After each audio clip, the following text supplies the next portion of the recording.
Ladies and gentlemen, it's time for a pretty big video, as I was fortunate enough to get the opportunity to try 10 Chambers' new upcoming heisting game, Den of Wolves, quite a bit early. And we'll talk a bit more about release dates a little bit later on, but it certainly seems like this is quite an early preview of this game. I was fortunate enough, alongside 7 other creators, 6 of which were also Payday creators like myself, to get to visit Sweden, go to the 10 Chambers office over the span of a few days, find out some information about the game, get to interview some key people like Ulf Andersson and Simon Viklund. There are 2 interviews coming later this week. I'm very excited for you to see them both. This video is going to be just my overall thoughts, things I picked up about the game, my experience playing it, as well as some splatterings of footage with some B-roll we've been provided, because there's some good, there's also some things that I'm slightly concerned about, and I just want to kind of give my overall thoughts on the game. And obviously, just to address the elephant in the room, I know this is going to give huge vibes of the we all played Payday 3 early thing in June 2023. That is literally unavoidable. All I can say to you is, obviously, we were a little bit too excited about Payday 3, a bit too much on that Payday 3 hopium, and also some false promises from Starbreeze's side of this is an April build, when it clearly wasn't. It was pretty much the release build. They just didn't want to tell us that. I'm very conscious that I don't want to repeat the same mistakes I did with those videos, as I'm sure the other creators that are making videos at the same time are going to be feeling. So this is not the same I'm going to hype this game up all over again thing just to get you all excited and then it's going to pull the rug out from under you. I've played this game early and it's just my honest thoughts from playing the game. I didn't have a lot of interest in the game ahead of time. Like, I was intrigued by it and the idea of Ulf and Simon and their studio making a heisting game, but my thoughts on trailers so far were not like the strongest. I was like, this looks interesting, but I wasn't personally invested. And on that note, I should also specify that 10 Chambers did fly us out and put us up in hotels, so that was all paid for on their front.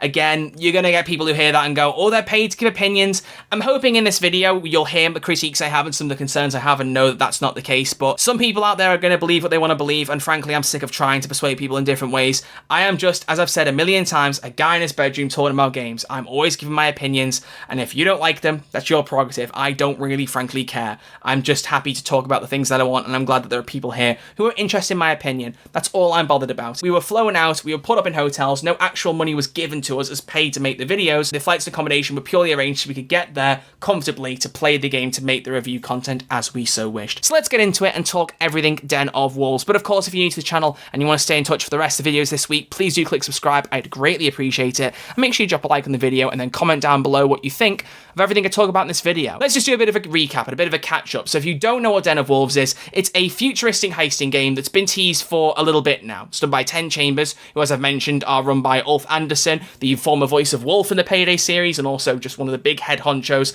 that created the Payday franchise to begin with. Himself, along with Simon Viklund, the original composer for the Payday series, and a few other developers, started a new studio a few years ago out of 10 people and made GTFO, a very tight, very challenging horror game on PC that they supported for several years. And as the studio's expanded to now around 100 people, they've now decided it's time to go back to the heisting genre because they see a gap in the market. At least that's what Ulf said. But it will be releasing on PC early access first. There might be a console release down the line, more on that in my interview with Ulf, but it is not guaranteed. So for now, let's just treat it as a PC only game, and if there is console release, we can get excited about that later down the line. And it's also worth noting very early on, because people are going to be asking about release dates, we didn't get one. And honestly, from my own experience, this is not based on any discussions I had in studio. The way that they were talking about it, and from the very little we got to play and the idea of the scope of this game, I don't think we're going to get early access to this for a while. I'd almost be surprised if it came out this year. This very much feels like a very early preview where they're kind of getting us to talk about it to make you guys more aware of it and what we're thinking of it so far, and then kind of building from there, I guess. I don't know. I'm not entirely sure of the timeline as to why we're coming out now from my perspective. I very much appreciate it and like getting that earlier insight. I definitely think Payday 3 would have benefited from that rather than having us a couple of months prior and that being it. I don't say that to smack talk Payday. I'm just saying it genuinely. Like, I think it's cool getting content creators or just people in general to review it earlier on. I think that's quite beneficial. So yeah, if you're thinking this is, oh, it's coming out in 2 months, as far as I know, it ain't. And I honestly, genuinely, especially from the Game Awards trailer, which said release in 2020 blank, I think maybe they did that intentionally because they weren't sure they'd release it in 2025, and sitting here now, I'm not sure they will. So let's get into it and talk details. And first, I want to just kind of talk about the overall concept and the vision of the game. It's set in the future, kind of late 21st century cyberpunky vibe, where AI and cybersecurity are more prevalent and powerful than ever. The game takes place in this place called Midway Midway City, and it's basically where tech companies and conglomerates can do whatever they want to try and advance technology and come up with ways to deal with cyber threats, etc., in a completely ethics and morals free setting where there's no police to hold them down, there's no code of ethics to stop them from doing anything. They can do what they want. And you play as some criminals who are in Midway City. You are literally the bad guys. There's no moral ambiguity here. You are just bad people doing things for other bad people. And the future setting they talked about, it kind of allows them to play with a sandbox environment a bit more. They're not limited by time setting like Payday would be, having things to at least somewhat make sense in a modern world. They're like, no, set it in the future. Things are more open to play with and mess around with, and I can appreciate what they're going for there. Now, this is a co-op heisting game, again, like Payday, but this is designed more for 4 players. Again, it's something I dive into more in the interview with Ulf specifically, but solo play is not really on the board for now. At the very minimum, they want you to go in with 2 players in a party, but even then, they'll try and match you up with human players. Offline play, playing with AI, is just not really something that's on the cards for them, so if that's something that you're interested in, which I myself am very interested in, that could be a big sticking point for you, as it kind of is for me. There was one thing coming away from this where I was like, oh, okay, like, I really do like that ability to play offline, to play with a group of bots, just kind of do it at my own pace, my own way, chill, not worry about what other people are thinking and communicating with people, just kind of chilling and enjoying the game. I like the team aspect, and I will play it at times, but I also like that option, so that's not there. At least it isn't right now. And based on the way Ulf explains it, and he's very good at explaining the logic behind things. Like, there's definitely logic behind the decisions, but the way he talked about it, I felt like that's going to be unlikely. Just be aware, if you're looking for a solo heisting experience, this is probably not the game for you. It's going to be much more of a team-coordinated one. Kind of like GTFO and Payday combined, which is maybe what you were expecting anyway,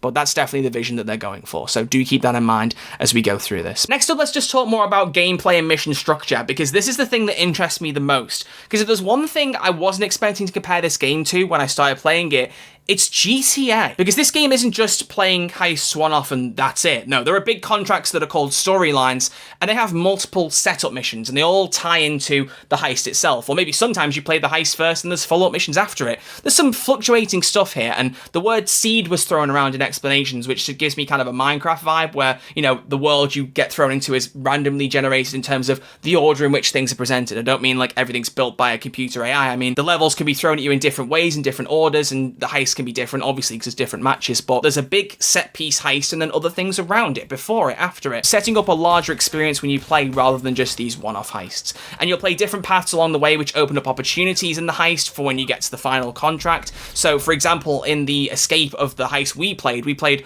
one big heist and one setup mission. The setup mission was getting like a sniper drone. The main heist was doing one of the things in this game called a dive, where you go into someone's mind and do some like weird parkour-y stuff. But that had an escape where we put C4 against a window in a tall building. That blows up, we go out that way. That was because in a previous setup mission, that would be set up. You would get the explosives to do that. You'll see your choices play out in the main heist, however you play it, of course. And in the main heist that we played, it opened with a section where you walked into the building. There was a big, long walking section, and people were talking to you as you were going along, people in the building, saying, we know you did this, we know you stole this thing from us, we saw you doing this, you fought us at this place. It all comes down to this moment. So it builds off the choices that you made, and they respond and talk to you in that way, which I think is very interesting. Adds a little bit of a narrative story-based game edge to it, which is kind of strange for a heisting game. I didn't really expect that, but it's definitely an interesting touch. You'll see context and options and outcomes for the choices you make, depending on the things you play and how you play them, actually being revealed and shown off to you during the heist, which I think is a really, really cool idea. And even something like failing stealth on a setup can lock out stealth as an option later on in the main heist, so there's definite consequences here. You may find that some of the prep missions may be mutually exclusive, so some, if you do one, you can't do the other, but certainly at least some of them you'll have options to do multiple prep missions, so that when you come to plan for the final heist, again, like GTA Online's heists, you can choose which way you go in. If you've done the preps for several options, when you get to planning the main heist, you can pick whichever option you want, but then when you do it, you go in with that particular setup in mind. So there's none of the Payday thing of when you start a heist, 2 different people are doing 2 different objectives to try and go 2 different ways. You know, one's trying to do stealth, one's trying to do loud. No, we've told you, we've agreed as a team what we're doing, and we're going to do it that way.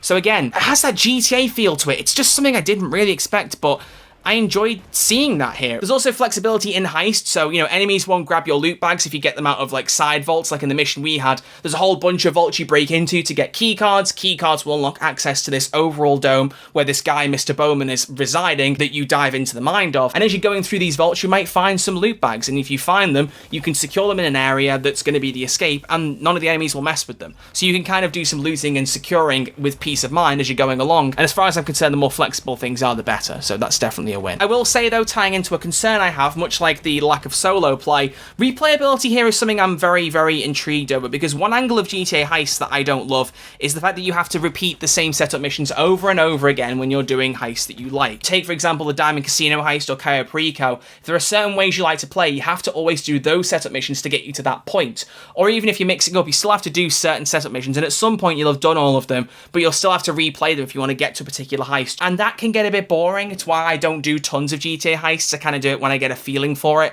because I know if I want to play this cool heist that I really like, I've got to do hours of setup work for it. And I wonder how they're going to avoid that. It's not really something they had an answer for right now because they're still working on things, but it definitely feels like they're going more for the storyline route and they want you to play these storylines. So there is a concern I have there of the issue of replayability that I'm going to be intrigued to see how well they respond to that over time, especially with, like I said, the early section of the main heist, the walking section, which, you know, is just you walking through a building and up to the top of the heist. After you played it 4 or 5 times, you're going to have heard some of the consequences and choice of your actions maybe a few times.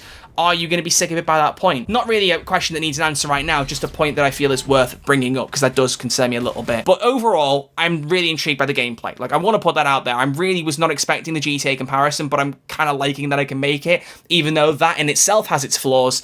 It's intriguing to see things presented in this different way. You have the Payday edge of it playing like the first-person heisting game. You then have the planning edge of a GTA heist, which feels like a really good mishmash. But playing the heists is just one thing. You'll also have the ability to customize yourself a little bit. And while it wasn't completely definitive how much character customization there would be, I get the vibe there's going to be some customization there, I'm hoping, at least in appearance. But you need to be aware of what definitely won't be there, and that's a skill system. GTFO didn't have one, and Den of Wolves is not going to have one either. In terms of picking a loadout, it's guns and it's the tech you bring. So for example, in my gameplay when I was playing, I went in with an LMG and a pistol, and I had this portable shield you would pop down and it would bring up this kind of holographic wall that you could shoot through and enemies couldn't shoot back through. But that was as far as I could get with customization. It's the guns, you have a melee weapon as well you can bring along, and your tool. That's it. You don't get skills. So don't go into this thinking you can make some very specific spec'd builds, because you won't be able to do that. That's just not going to be on the cards here. The guns themselves seem fun to use. I think ammunition could be a bit of a struggle at times, mainly for the LMG. I often found that enemies didn't drop enough ammo to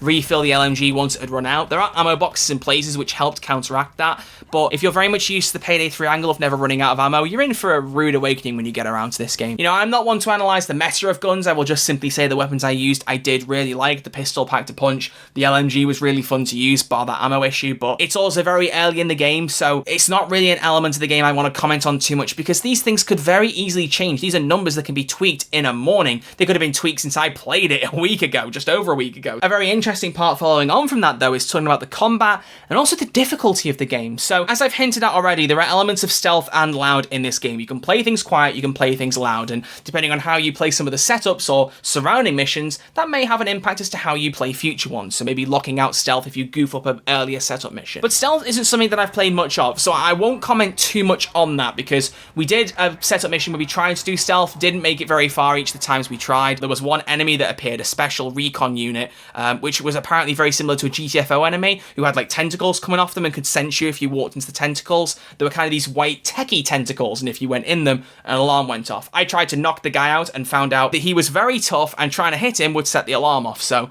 I was the one who killed stealth there. The person who loves doing stealth stuff was the one who failed it. Poetic, I know. But the stealth seems like it's going to be intriguing. It seems like you spawn in kind of semi-cloaked, and if a guard sees you for too long, it breaks the cloaking, which is a cool way of doing the stealth detection system thing. Kind of almost feels more believable than the Payday element of, this guard is staring at me, but as long as I move out of sight for a second, he will suddenly forget I was ever there. Instead, it's cloaking tech that they can see through after a certain period of time. I think that's cool. At least that's what I picked up. Hopefully I've not got something wrong here, but if they do, I'll clarify things in the comments. But as I said, most of the time I spent playing was in combat, and that was the most interesting thing because, again, there's going to be a lot of Payday comparisons. I've talked about this previously, but you can't really do a heist game comparison as much because there aren't that many heisting games. There's Payday, and, you know, Crime Boss is beginning to get more of a foothold too, but Payday's always the one that you can very easily compare to. There aren't really any other big heisting games unless you count GTA. Point being, Payday comparisons are natural. It's not to try and make Payday feel worse, it's just that that's the easy comparison to make, and it's the one I'm going to keep making. But with Payday Assaults, you have this rigid pace of assault,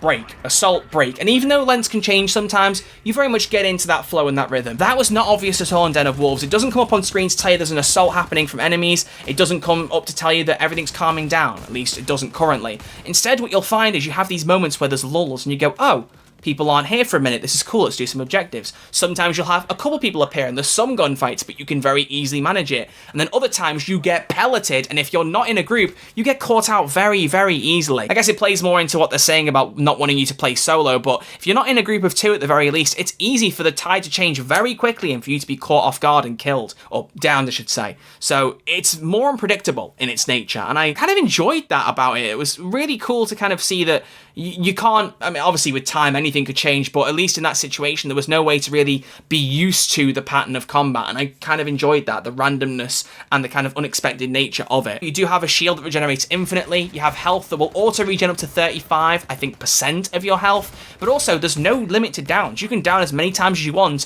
as long as at least someone stays alive and you can get revived, you can just keep getting up and down and up and down and up and down, which is good because, again, with this combat and the unreliability of it, but the enjoyable unreliability, it's good that if you get caught out, you won't suffer if it's like the third time you've been caught out and you're out. No, you can just keep getting caught out as long as your team's coordinated and you can get you up.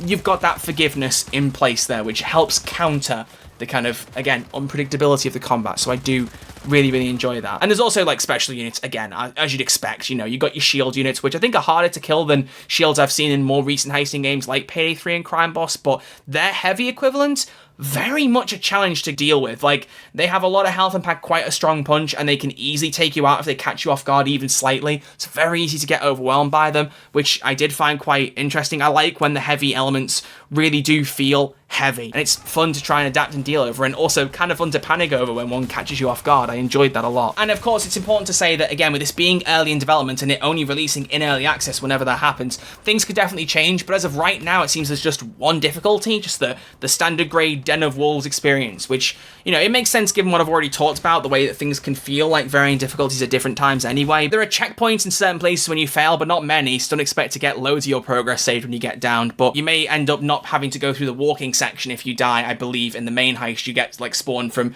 inside the main heist room after that if you die, that kind of thing. So there's some forgiveness there in getting you back in the action, but not much. You know, you're expecting a challenge here, and a challenge is what you will get for sure. But I definitely would be intrigued to see if they did more difficulties, how that would play out. Like, what elements would they make easier? What elements would they make harder? Just that nature of the combat right now, it makes me wonder how they would do it if they were going to, or if they even need to. I think especially since you don't have a skill system, there aren't as many ways to exploit the game in that way. People will find a way, you know, that's what they say in Jurassic Park, life finds a way. Heisters will find a way. But I'm intrigued. I'm very, very intrigued. There's a lot of intrigue going on here, you can see. I'm apprehensive about some elements, but very intrigued about a lot of them. I'm really keen to see where this game goes, for sure. But as I come towards the end, there's one thing that I have to mention, which I was going to lump in with something else, but even though it's a small section, I do want it to be its own thing, and that's the soundtrack, because everybody and their mother who has any encounter with the Payday franchise knows of Simon Viklund's work, or even if you go beyond that, you go to Bionic Commando, Beyond, or anything else that the guy's done. He played some really tiny bits of different songs to us, some really small pieces, like a whole bunch of them, but even just hearing the music in-game, like, he's cooked. He's cooked very, very hard. There's a very kind of futuristic electronic feel to the music, and much like his Payday stuff, it's that thing that you only have to hear a little bit of it, your foot's tapping, your head's bobbing, you're really getting in the zone. If the Simon Viklund soundtrack is something that lures you in, that's going to be a very big lure. There is a fishing rod at your door and it's pulling you in already. Let me tell you, it's really good. I'm keen to see like the more finished pieces there, but literally just hearing the music that was in the Game Awards trailer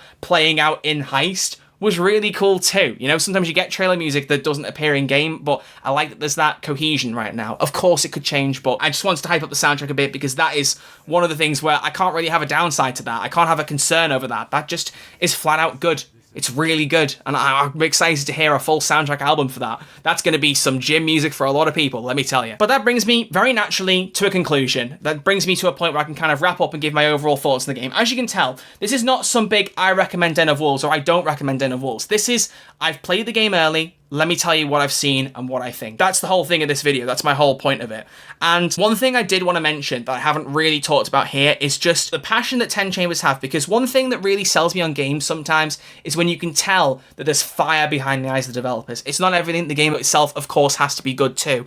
But when the developers really feel for what they're doing, it makes me feel for it more. And especially, there was a presentation Simon gave on the first day. He believes in the story of this game. He believes in the setting. He believes in what they're doing. Because I could just see that energy and that joy as he was talking about it, that he's really into it. And that same energy is shared by everyone I spoke to at the studio. There is a real love and excitement for what they're doing here. They talked about GTFO as the game they needed to make. Now they've got Den of Wolves, which is the game they have to make. The one now that they've made GTFO, they've got that out the door. They've formed as a studio. They know their talents. They know what they want to do. They're like, right, heisting game.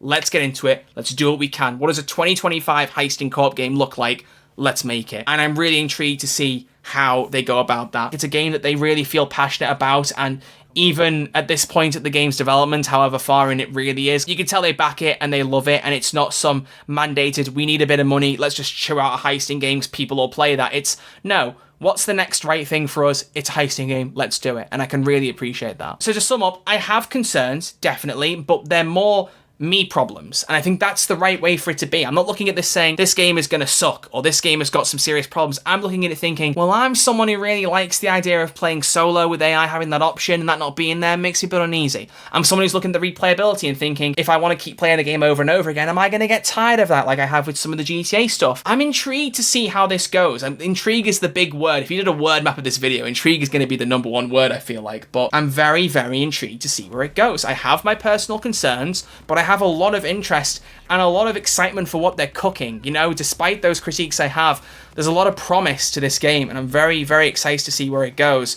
Because, as they say, there is a bit of a gap in the market for a heisting game. Payday 3's trying its best despite the circumstances it's in. Crime Boss is getting there, but I don't know how much of an audience it has size-wise. There's definitely a chance for a heisting game to come in and swoop up a lot of players, and Den of Wolves clearly wants to try and be that game. And I say fair play to them, good luck. You know, as I've said already, no one wins by having more choice in gaming, and if it's all good choice, if you're choosing between several good heisting games, at least in your subjective opinion, you will feel differently about Payday 3 or Crime Boss or Payday 2 or Den of Wolves. But if you're in a situation where you like several of them, you're not a loser, you're a winner. You've got far more to pick from and far more to enjoy. You know, the more good games there are on the market, the more good opportunities you've got as a gamer and the more fun you can have. And that really is what wins at the end of the day. As long as you're having fun, that's what's important. I know people come here to get people's opinions to see what the discussion is, but I'm very intrigued to see what everyone else's opinions are going to be when this game gets into people's hands. I'm going to be excited to see all the content creators' fellow opinions, you know? I think over the next few weeks now, seeing the response to Den of Wolves and seeing how people talk about it in the heisting space, I'm very, very intrigued to see how that's going to go as well. I'm really, really looking forward to seeing how the heisting conversation evolves as a result of this trip. So we'll see where we go. Thank you all very much, as always, for watching. Thank you to 10 Chambers for flying us out. I really do appreciate it. It's been a really interesting time to get to play the game early, talk about it. And thank you, all of you, for watching. I will see you all later this week with interviews of both Simon Viklund and Ulf Andersson. Stay tuned for both of them. They will be releasing in the coming days. But until then, thank you all for watching. Very much appreciated, and I'll see you all soon with a brand new video. Take it easy.